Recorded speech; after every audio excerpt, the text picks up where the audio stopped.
Bismillahirrahmanirrahim. Assalamualaikum warahmatullahi wabarakatuh.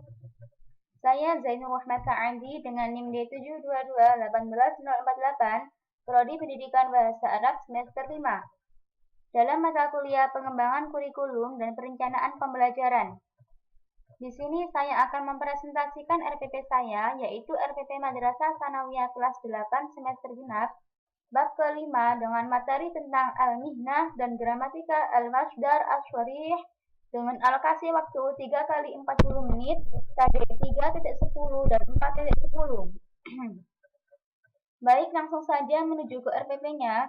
Di sini saya memilih RPP Merdeka Belajar yang 1 lembar sesuai dengan Surat Edaran Mendikbud nomor 14 tahun 2019. Di dalamnya ada tujuan pembelajaran, kegiatan pembelajaran, dan asesmen atau penilaian. Lanjut, yang pertama tujuan. Melalui kegiatan pembelajaran pendekatan saintifik atau ilmiah dengan model active learning, yang mana active learning ini adalah suatu model pembelajaran yang mengajak peserta didik untuk belajar secara aktif dalam mempelajari materi al-mihnah dan gramatikal al-masdar as-syarih dengan baik dan benar. Yang kedua yaitu langkah-langkah pembelajaran. Sebelum kita memasuki langkah-langkah pembelajaran, di sini ada media, alat, bahan, serta sumber belajar. Media, alat, dan bahannya yaitu PPT terkait kosakata al-mihnah, laptop dan proyektor, teks bacaan, dan lembar kerja. Sumber belajarnya guru, buku ajar bahasa Arab K13 dan kelas 8, dan kamus bahasa Arab Indonesia dan Indonesia Arab. Langkah-langkah pembelajarannya yaitu yang pertama pendahuluan, yang kedua kegiatan inti, dan yang ketiga penutup. Yang pertama pendahuluan. Peserta didik menjawab salam yang diucapkan oleh guru dan berdoa bersama-sama dengan guru. Yang kedua, peserta didik mendengarkan guru mengabsen kehadiran siswa. Peserta didik menjawab dengan antusias pertanyaan guru mengenai kondisi pada hari itu. Peserta didik mendengarkan paparan guru tentang cakupan materi yang akan dipelajari. Selanjutnya, kegiatan inti. Dalam kegiatan inti ini ada 3. Yang pertama kegiatan literasi, yang kedua 4C yaitu critical thinking, collaboration, communication, creativity, dan HOT, high order thinking. Yang pertama kegiatan literasi. Peserta didik memperhatikan kosakata terkait topik al-mihnah yang dibacakan oleh guru. Peserta didik mengamati teks bahasa Arab tentang al-mihnah. Peserta didik mengidentifikasi kosakata baru yang terdapat pada teks bacaan yang ada di buku ajar ataupun PPT yang ada. Critical thinking. Peserta didik menanyakan makna kosakata atau mufradat baru dalam teks al-mihnah. Peserta didik menanyakan materi yang belum dipahami terkait al-mihnah. Collaboration. Peserta didik dibentuk beberapa kelompok, satu kelompok antara 2-3 peserta untuk mendiskusikan, bertukar pikiran, dan mengumpulkan informasi terkait topik al-mihnah. Peserta didik bersama guru mengartikan kata, kalimat dalam teks terkait topik al-mihnah dalam waktu terakhir setelah beberapa kelompok berdiskusi.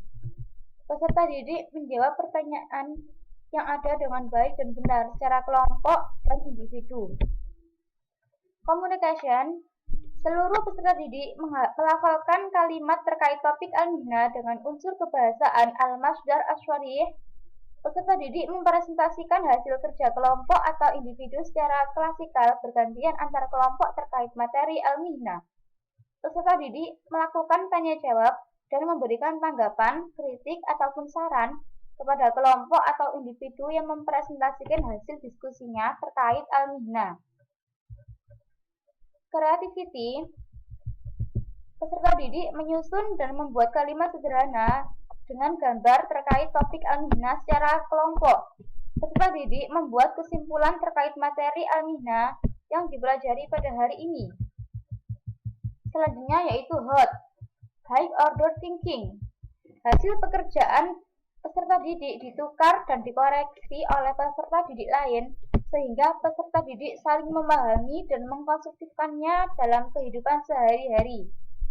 Peserta didik membandingkan pekerjaannya dengan peserta didik lain yang dirasa sudah mampu dan benar dalam mengerjakan tugas. Selanjutnya yaitu penutup. Peserta didik mengumpulkan tugas kelompok sesuai kelompok masing-masing. Kelompok yang memperoleh nilai terbaik akan mendapatkan reward dari guru. Peserta didik dengan bimbingan guru menyimpulkan hasil pembelajaran pada pertemuan hari itu. Peserta didik mendengarkan penjelasan guru tentang materi yang akan dipelajari pada pertemuan selanjutnya. Peserta didik bersama guru menutup pelajaran dengan membaca hamdalah dan berdoa bersama-sama. Selanjutnya, peserta didik menjawab salam dari guru. Yang ketiga yaitu penilaian. Dalam RPP ini ada 3 penilaian, yaitu sikap, pengetahuan, dan keterampilan. Sidoarjo 20 Desember 2020. Ini merupakan tempat dan tanggal pembuatan RPP. Karena saya membuat RPP ini di Sidoarjo dan tanggal 20 Desember 2020 kemarin, maka saya tulis Sidoarjo 20 Desember 2020. Guru bahasa Arab mengetahui guru pamong. Guru bahasa Arab ini adalah mahasiswa yang sedang mengaplikasikan RPP-nya atau saat PPL. Guru pamong adalah guru mata pelajaran yang sedang kita ambil alih jatah jamnya. Selanjutnya yaitu lembar kegiatan siswa. Kegiatan siswa di sini ada 2, mandiri dan kelompok. Mandiri melafalkan kalimat kata yang diperdengarkan dengan baik, memahami teks bacaan dengan baik, saling mengartikan kata dan kalimat yang diperdengarkan dengan baik.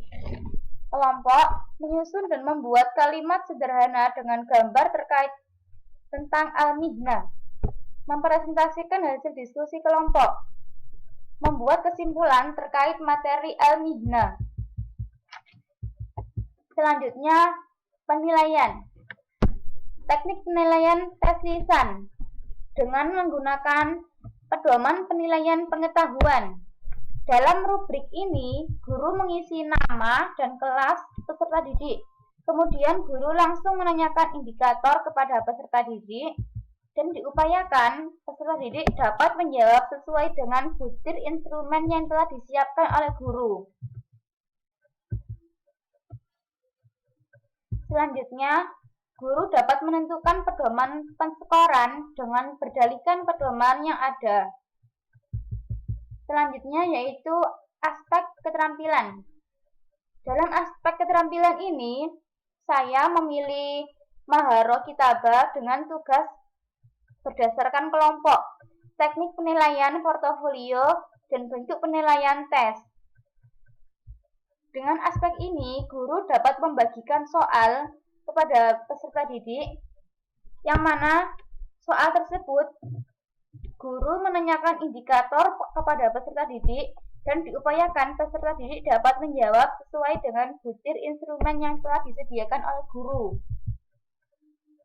Selanjutnya, guru dapat menentukan pedoman penskoran dengan berdalihkan pedoman yang telah ada.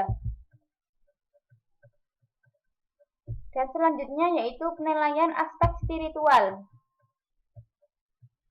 Dalam penilaian ini, guru dapat langsung mengobservasi spiritual peserta didik dengan cara cukup mencentang pada skor 1-4 dan memberikan keterangan. Kemudian, aspek sosial. Dalam aspek sosial ini juga sama dengan aspek spiritual, yaitu guru dapat langsung mengobservasi sosial peserta didik dengan cara cukup mencentang pada skor 1-4 dan memberikan keterangannya. Dan selanjutnya, untuk skor penilaian akhir yang cakupan dari keseluruhannya langsung dapat melihat tingkat pencapaian, kualifikasi, dan deskripsinya, yaitu tingkat pencapaian 90-100, kualifikasi A, deskripsi mumtaz, dan seterusnya.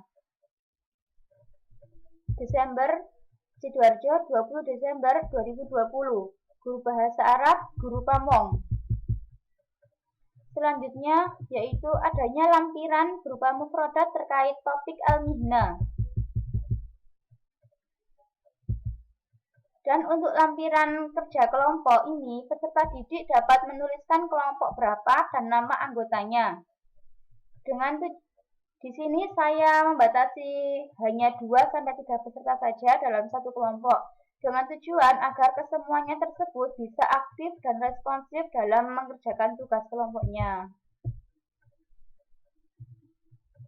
Cukup demikian RPP saya. Terima kasih dan mohon maaf yang sebesar-besarnya. Ihdinas siratal mustaqim. Wassalamualaikum warahmatullahi wabarakatuh.